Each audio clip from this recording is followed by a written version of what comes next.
when letting go is the kindest thing you can do. Have you ever noticed that the older we get, the more we try to hold on? We hold on to routines, to memories, to control.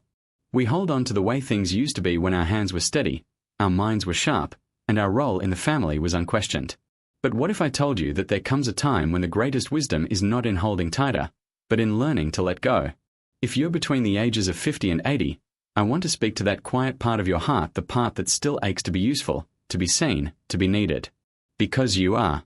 But maybe not in the way you once were. Today, I invite you to join me on a gentle reflection, a look at 3 areas of life where older adults out of love, worry, or habit often overstep, and how stepping back can actually bring more peace, not just to others, but to ourselves. Whether you're a grandparent, a parent, a wise elder in your extended family, or simply someone trying to age with dignity and clarity, this message is for you. So, make yourself a cup of tea, take a deep breath, and stay with me until the end. Because in this video, I won't just ask you to watch. I'll ask you to see. To listen not just with your ears, but with your life. And if you find value in what we are sharing today, I gently encourage you to subscribe to our channel, share this with a friend who might need it, and join the conversation in the comments. Your voice matters here. Let's begin. 1. The invisible cost of raising grandchildren. In many families, grandparents are the glue that holds generations together. Their hands have rocked cradles, prepared countless meals, wiped tears, and taught lessons no textbook ever could. So when a new baby arrives, it seems only natural for grandparents to step in and help. But there is a difference between helping and taking over. I've worked with hundreds of older adults, and one of the most common stories I hear is that of a well-meaning grandparent who started out helping, and ended up exhausted, heartbroken, or quietly resented. Let me tell you about a woman I met named Evelyn. At 68, she was vibrant, energetic, and proud to become a grandmother for the first time. Her daughter, Melissa, had a demanding career, and Evelyn offered wholeheartedly to help care for the baby. What began as a few days a week quickly became full-time. Diaper changes, bottle feedings, sleepless nights. Evelyn did it all, even though her back ached and her knees flared up. She believed she was doing the right thing. But soon, subtle tensions began to grow. Melissa didn't always agree with her parenting methods. There were disagreements about food, screen time, sleep training. Evelyn, who had raised 3 children of her own, felt dismissed and underappreciated. Melissa, on the other hand, felt like she was being pushed out of her role as a mother. Their once close relationship turned into quiet resentment, then frequent arguments. By the time Evelyn turned 70, she was not just tired, she was emotionally wounded. She hadn't intended to overstep. She had only meant to help. And this story isn't rare. We live in a time when many grandparents step in as caregivers, sometimes out of love, sometimes out of necessity. But it's important to ask, at what cost? Because here's the truth: raising children is a full-time responsibility, and it belongs first and foremost to the parents. Grandparents can and should be cherished sources of wisdom, love, and support. But they should not be the default solution to every problem, especially not at the expense of their own health, freedom, and emotional well-being. When you take on too much, whether out of guilt, habit, or fear of being left out, you risk more than fatigue. You risk losing the very relationship you're trying to protect. You may think, if I don't do it, who will? But ask yourself this: if you fall ill tomorrow, what happens then? Will the family be better off if you've raised a grandchild but neglected your own needs? I've seen older adults who miss their golden years that could have been spent traveling, reading, gardening, enjoying friendships, because they were too busy filling a role they never meant to hold forever.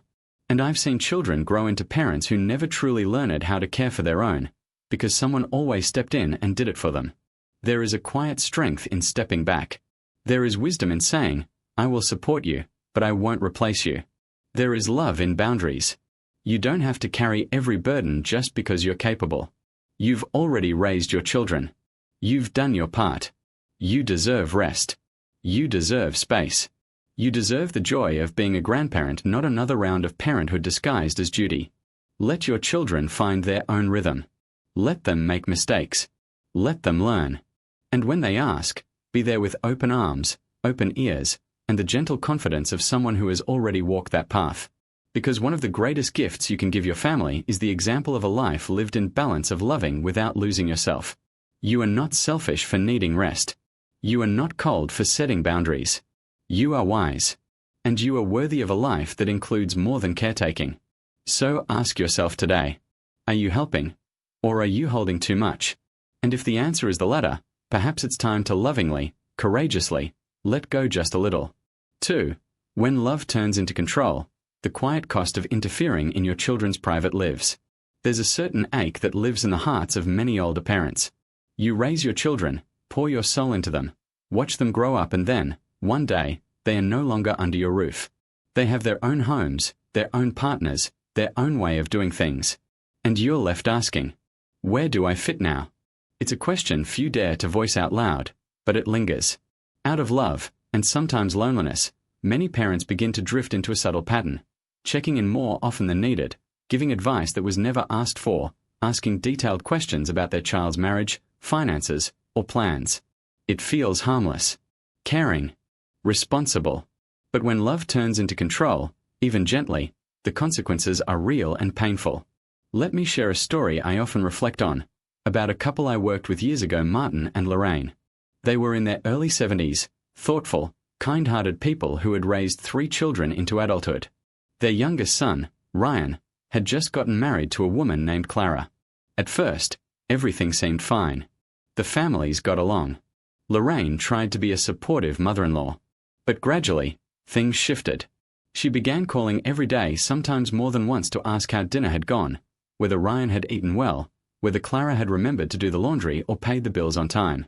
She commented, gently but repeatedly, on Clara's cooking, on her clothes, on her lack of discipline in keeping the apartment neat. She meant it, she said, only to help. Clara, at first, tried to be polite. Then she started avoiding calls. Then came the tears, the tension, the arguments with Ryan. Eventually, Clara confided in me that she felt like she was in a 3-person marriage and she wasn't sure how much longer she could stay. Martin, too, admitted feeling caught in the middle. He loved his wife deeply, but he also saw how her behavior was tearing his son's marriage apart. This is more common than people realize. Parents want to remain close. They want to be needed, to feel relevant, to protect their children even as those children become adults with homes, spouses, and children of their own. But here's the truth we must all face eventually. Our children's marriages are not ours to manage. Their private struggles, their mistakes, their parenting decisions, their spiritual paths, their messy kitchens or late-night arguments, they are not our territory. Interfering doesn't strengthen the bond. It strains it. What often starts as concern quickly becomes surveillance. What was once love begins to feel like judgment. And when this happens, even the most well-intentioned parent becomes a source of tension, not support. You may believe that your way is better. You may have decades of experience. But your children are not supposed to live out your version of life. They are meant to live their own messy, imperfect, and sacred in its unfolding.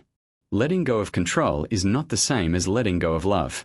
In fact, it may be the purest form of love there is. There is a difference between being present and being overbearing, between offering wisdom and enforcing rules, between showing up and showing off. Your role now is not to steer the ship but to be the lighthouse. Offer light, guidance, and warmth. But do not leave the shore to command a vessel that is not yours. This is especially true in matters of intimacy, marriage, and household dynamics. No one wants to feel like their home is under surveillance. No adult wants their relationship to be analyzed by someone who's no longer part of that phase of life. It's easy to justify our interference by saying, I only want what's best for them. But ask yourself gently, do they feel that from you? Or do they feel criticized, suffocated, or dismissed? Sometimes, what feels like love to us, feels like pressure to them. There's an old saying, you raise your children for independence, not for obedience. It's hard to hear, but it's true. I've seen marriages fail not because of conflict between spouses, but because of unresolved tension with in-laws. I've seen good daughters-in-law walk away because they could never be enough. I've seen sons stuck in the middle, torn between their mother's expectations and their wife's exhaustion. And I've seen older parents confused, heartbroken, and alone wondering where it all went wrong. Here's the answer, softly said. It didn't go wrong all at once. It started with 1,000 little interferences, each one too small to cause a fight, but big enough to cause a wound. So I urge you, if you love your children, release them.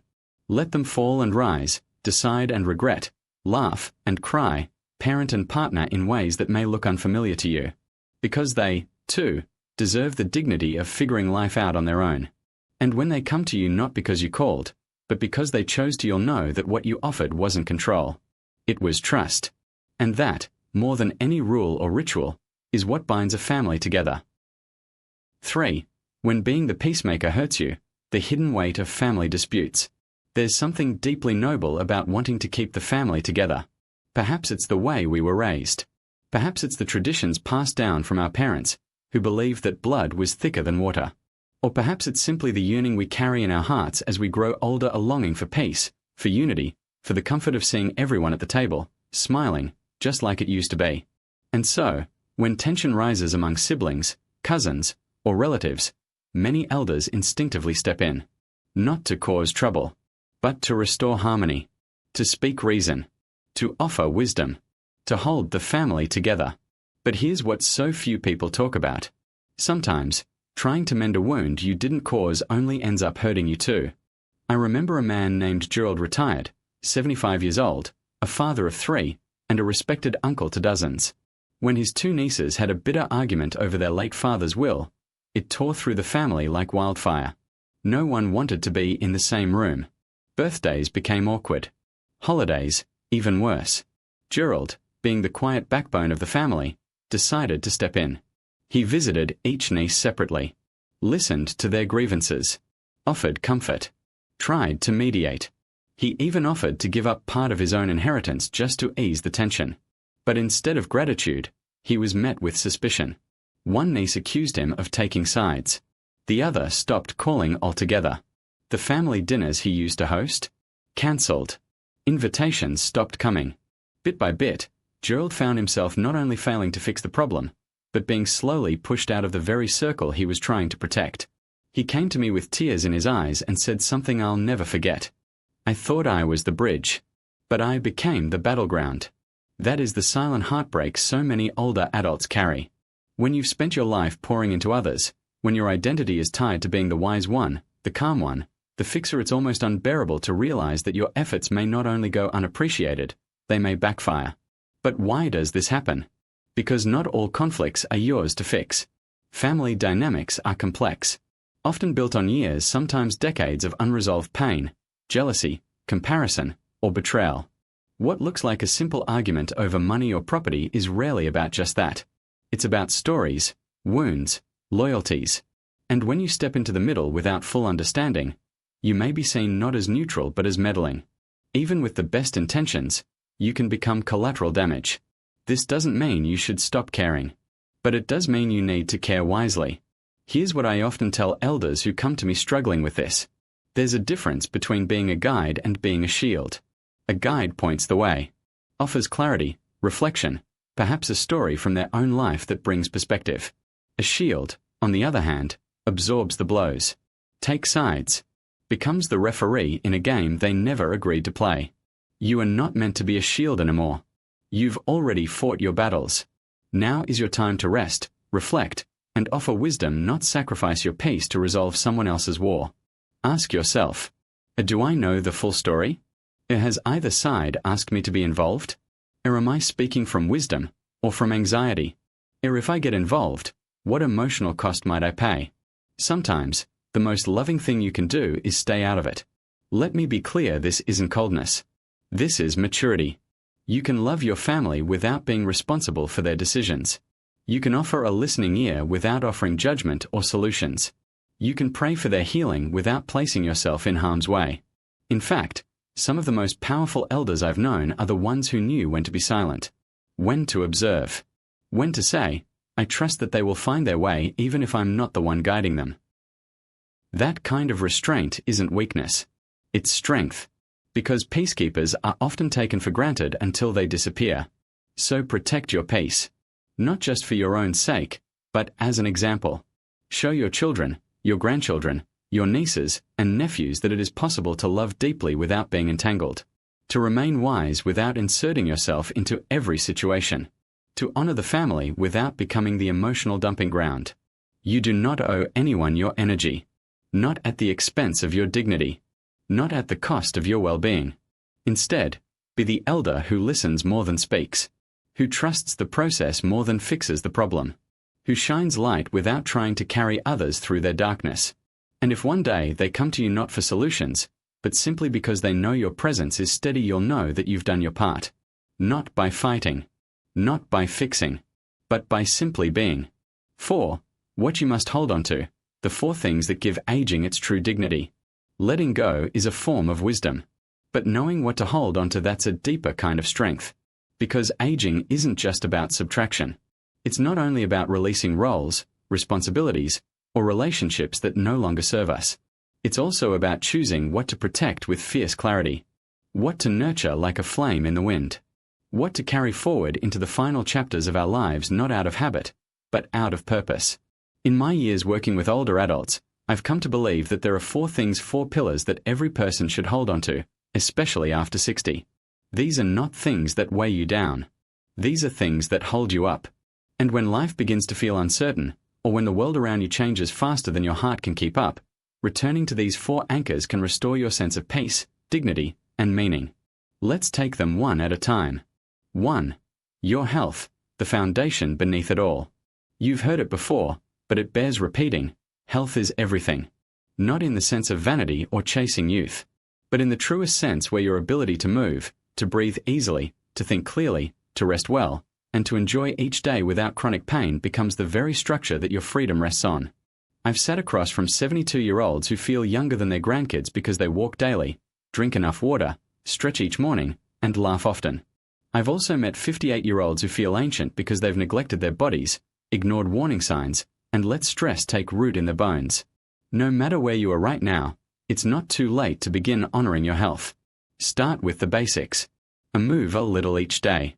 Not to burn calories, but to feel alive. Eat foods that love you back. More colors. Less sugar. More whole, warm meals that feed your energy. A rest when you need to. Stop apologizing for naps. They are sacred. See your doctor, not because something is wrong, but because prevention is wisdom. Speak kindly to your body. It's carried you through decades of life. It deserves your gratitude, not your shame. Your health may not be perfect. You may have limitations. But every breath, every step, every beat of your heart is a gift. And when you protect that gift, you protect your ability to keep living with intention. 2. Your family, not just by blood, but by bond. In our younger years, we often chase status, romance, or career. But as we age, something softens in us. We begin to understand that the real wealth is in the people who know us best and love us anyway. Family can be complicated. Maybe your children are distant. Maybe you've lost siblings or grown apart from cousins. But somewhere in your world, whether by blood or by choice, there are people who see you, who call you by name, who remember the stories you've lived, not just the image you project. Nurture those bonds. Call your grandchildren not to lecture, but to listen. Invite your daughter to lunch not to correct her, but to laugh with her. Send your nephew a birthday card not because you should, but because it reminds you both that connection still matters. And if there's been distance, don't wait for them to make the first move. Forgiveness is not weakness. It is a path back to belonging. And if you've lost your family to time, or life, or grief, build a new one. Community centers, book clubs, churches, support groups. Even an old neighbor with a gentle heart can become chosen family. Because in the quiet hours, what sustains us is not our possessions, it is knowing we are not alone. 3. Your character, the only legacy you truly own. As the body begins to slow and the mirror starts reflecting a version of you you hardly recognize, you may wonder, what remains? The answer is simple.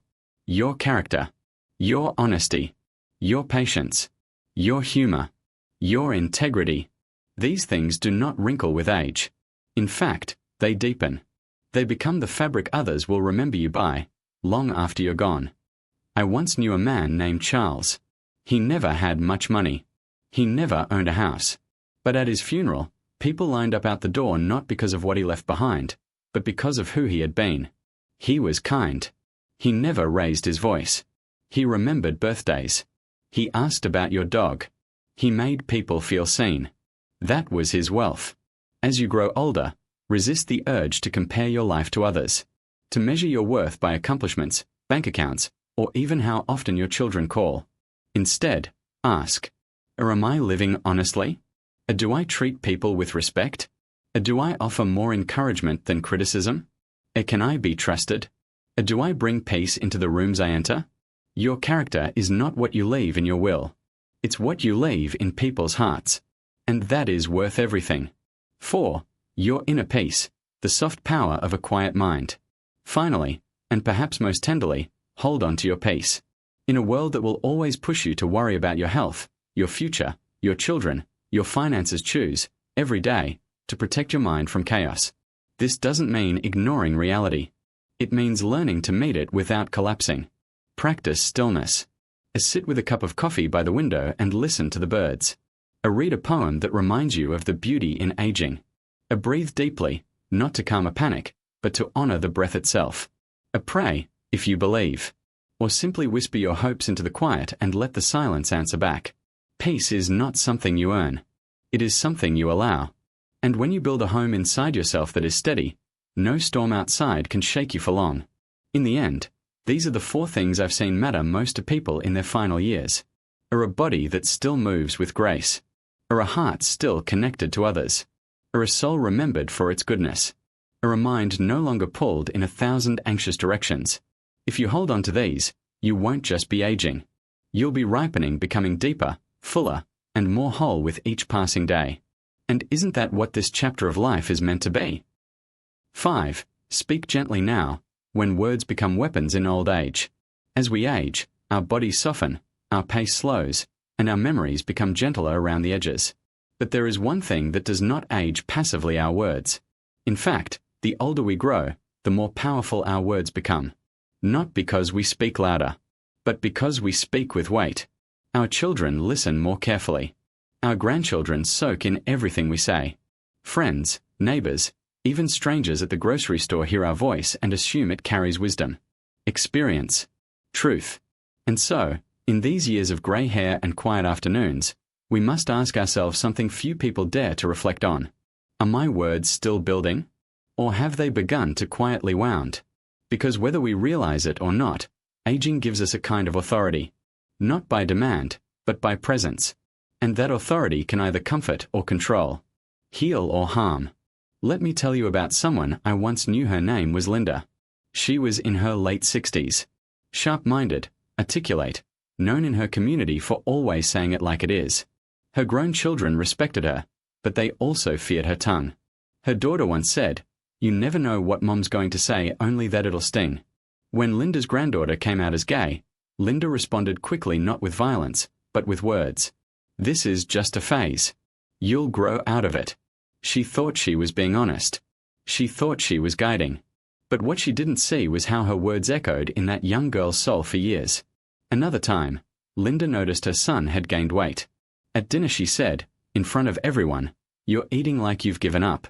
Again, she believed she was helping. Again, she left a wound. Over time, Linda began to notice that her phone rang less. Her grandkids stayed distant. Family holidays grew quieter. And one afternoon, her daughter sat her down and said something brave. "Mom, it's not that we don't love you. It's that your words make it hard to feel safe around you." Linda cried. Not because she was angry, but because no one had ever told her the truth. You see, we live in a time when words can travel faster than ever, but wisdom still moves slowly. As elders, it is our responsibility not just to speak, but to speak with intention. You may have grown up in a time when people were more direct, when tough love was a virtue, when criticism was confused with care. But times have changed, and not all change is bad. People now are more sensitive, more self-aware, more protective of their emotional boundaries. And that's not weakness. That's healing. So when you speak, ask yourself, is this necessary? Is this kind? Will this leave them better or bitter? There is a myth that aging gives us the right to say whatever we think. But true maturity knows that just because something is true, doesn't mean it must be said. Especially not if it's said harshly. There's a difference between honesty and bluntness, between guidance and judgment, between truth and cruelty. Sometimes the best wisdom you can offer isn't a correction. It's a question. Not, "Why did you do that?" But, "How are you feeling about that choice?" Not, "You've made a mess of things." But, Would you like someone to talk it through with? Not, you should have done it differently. But, if you could do it over, what might you try instead? Because when you speak with curiosity, instead of criticism you open doors, instead of closing hearts. I once met a man named Samuel, 81 years old, quiet, always listening. People gathered around him not because he said much, but because when he did speak it mattered. One day I asked him, "Why do people trust you so much?" He smiled and said, "Because I stopped trying to be right and started trying to be kind." What a lesson. You don't have to lose your voice, but you do have to check your tone, your timing, your intent. A speak to heal, not to win. A speak to build up, not to prove a point. A speak with the awareness that every word carries weight, and in old age, that weight only grows heavier. In your younger years, your words may have stirred debate, but now your words shape legacies.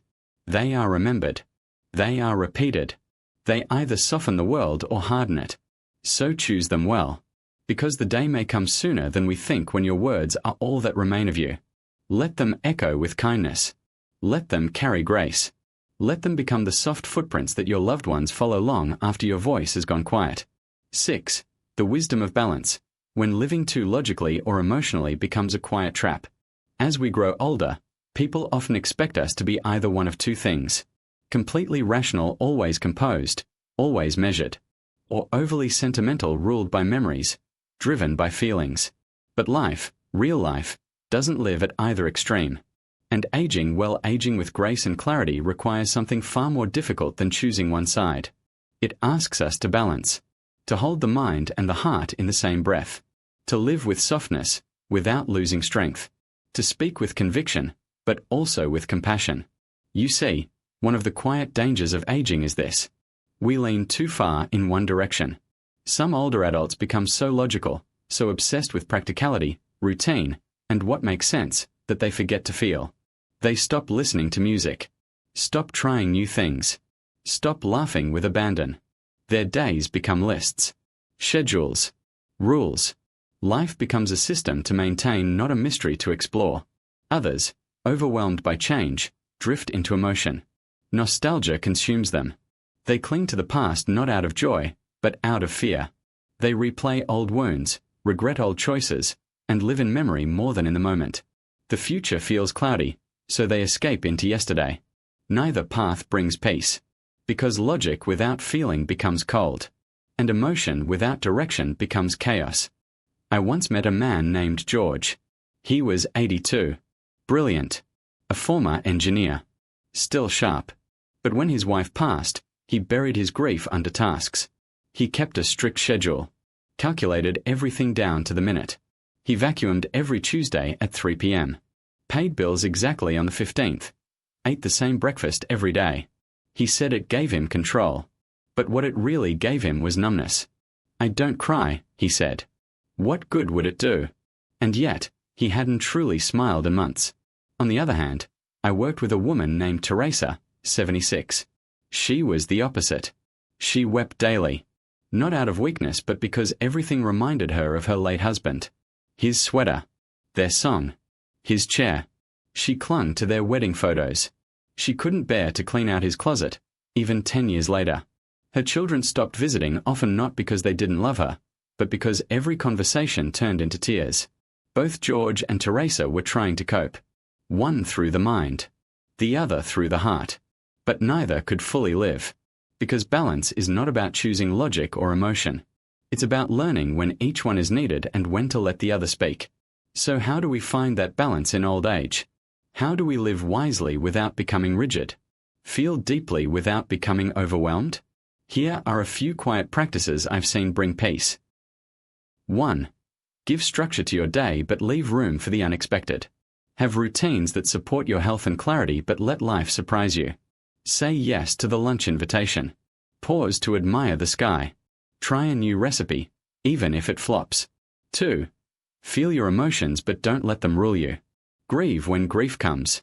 Laugh when joy visits. But remember, you are not your feelings. You are the one who holds them.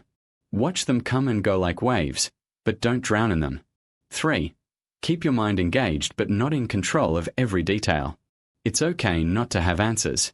It's okay to forget a name or a date. The mind ages, but the soul grows wiser. Be curious. Ask questions. Read books that challenge you. But don't let knowing replace wondering. 4. Let your memories visit, but don't let them take over the house.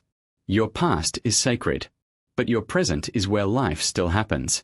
Dust off the photo albums, but also make new memories, even small ones. A walk. A letter. A simple act of kindness. 5. Listen more than you speak. Balance is born in silence. It's in the pause between thoughts, in the breath before reacting, in the quiet after someone finishes speaking. Sometimes, what we don't say reveals more wisdom than all the advice we could offer. Because here's the truth, softly said. The older we grow, the more tempting it is to retreat into certainty. But the wisest elders I've ever known were not the ones who knew everything. They were the ones who kept learning. Not just facts, but how to be. How to feel without falling apart. How to think without becoming cynical. How to live without closing the door to wonder. So if you find yourself becoming too logical, pause. Let your heart speak. Let yourself cry during a movie. Dance in the kitchen. Tell someone you love them, even if it feels vulnerable. And if you find yourself drowning in emotion, breathe. Find an anchor. Write your thoughts. Call a friend who listens well. Let reason be your gentle guide back to balance. Because true peace in old age isn't about never feeling lost. It's about knowing how to find your way back. Again and again. With grace. With clarity. With the wisdom to know that even now, even here, you are still becoming. 7. The wisdom of letting go at the right time. After you've learned to stand tall like a mountain unshaken by storms and steady in your soul, life offers one more lesson. It does not come with noise or urgency. It comes in quiet moments, often disguised as discomfort. The lesson is this. There is a time to hold on, and a time to let go. Most of our lives are spent reaching, grasping, building, fixing. We hold on to roles, relationships, routines. We hold on to expectations, to identities, to our children, to our youth, even to our pain. We were taught that strength means not letting go, that surrender is failure, that giving something up means we've lost. But growing older, if done with grace, teaches us something different. Letting go is not giving up. It's growing wise. It's recognizing when a season has ended, when a chapter is complete, when carrying something longer will only bring more pain than peace. Let me share with you a story, one that still lingers in my heart. Her name was Elaine. She was 79, a retired nurse, proud, resilient, devoted. For 12 years, she had cared for her husband, Richard, who was battling advanced dementia. She cooked his meals, bathed him, helped him dress, sat with him through long nights of confusion and silence. But when Richard no longer recognized her face, when his eyes looked through her like she was a stranger, something inside Elaine began to break. I don't want to stop loving him, she told me through tears, but I don't know if I can survive this version of love. Her children urged her to consider a care facility, to take care of herself, to rest. But she felt guilt, as if letting go of this role meant she was abandoning him. Until one day, Richard, who had barely spoken for weeks, looked at her and whispered, "Thank you for staying." That was the moment Elaine realized she didn't have to carry everything anymore. She had done enough. She had loved enough. It was time to let go, not of him, but of the burden. She found him a facility where he could be safe. She visited often, sat by his window, brought his favorite music. But she also started walking in the mornings again, planting flowers, writing letters to her grandchildren. Letting go didn't end her love. It expanded it. Because here's the truth. Letting go doesn't always mean goodbye. Sometimes, it means thank you. Sometimes, it means I've done my part. Sometimes, it simply means now, it's time for something else. There are many things we must learn to let go of in old age. The idea that we must still be strong for everyone else. The illusion that we can control the lives of our children. The belief that we must hold on to roles we've outgrown. The grudges that quietly poison our peace. The regrets that keep us anchored to a past we cannot change. Letting go creates space for softness, for new beginnings, for rest, for joy. I once asked a 90-year-old woman what her greatest wisdom was. She smiled and said, "Don't drag the old pain up the hill with you. The view is better with an empty cart." What have you been dragging? What grief? What identity? What resentment? What fear that you're no longer needed? You don't have to carry it anymore. You are not what you've lost. You are what you've lived through. And you are still becoming. Letting go is not a defeat. It is a return to peace, to stillness, to yourself. So if you find yourself today clenching your hands around something that no longer serves you, I invite you to try this. Breathe in. Say silently, I've done enough. Breathe out. Say, it's okay to release this now. Feel the weight lift. Not all at once, but gradually, gently, the way morning mist fades in sunlight. Because in the end, life doesn't ask you to carry everything forever, just long enough to learn what matters, and then to let go. If you've made it this far, thank you. Not just for watching, but for listening with your heart. Not just for hearing these messages, but for holding them gently, as if each word were a mirror, quietly reflecting something you've always known. You've walked with me through 7 quiet invitations. To stop carrying more than your share in your children's homes. To loosen the grip on their marriages and let them live freely. To step back from family disputes that were never yours to solve. To hold on to the things that truly nourish you: health, connection, dignity, peace. To speak with kindness, knowing that your words will echo far beyond the moment. To balance your mind and heart, so neither one has to dominate your days. And finally, to let go not in sorrow, but in wisdom. To understand that release is not the end of value, but often the beginning of serenity. These are not easy truths. They require courage. They ask you to lay down pride and pick up something softer, something wiser. But I believe in you. Because if there's one thing I've learned from walking beside thousands of older adults, it's this. The final chapters of life are not about decline. They are about deepening. Aging is not a loss, it's a return. A return to what matters. A return to who you've always been beneath the noise. A return to the gentle knowledge that you are enough, even now. Especially now. So let this be your quiet turning point. Let this be the moment you choose peace over pressure, presence over performance, purpose over pride.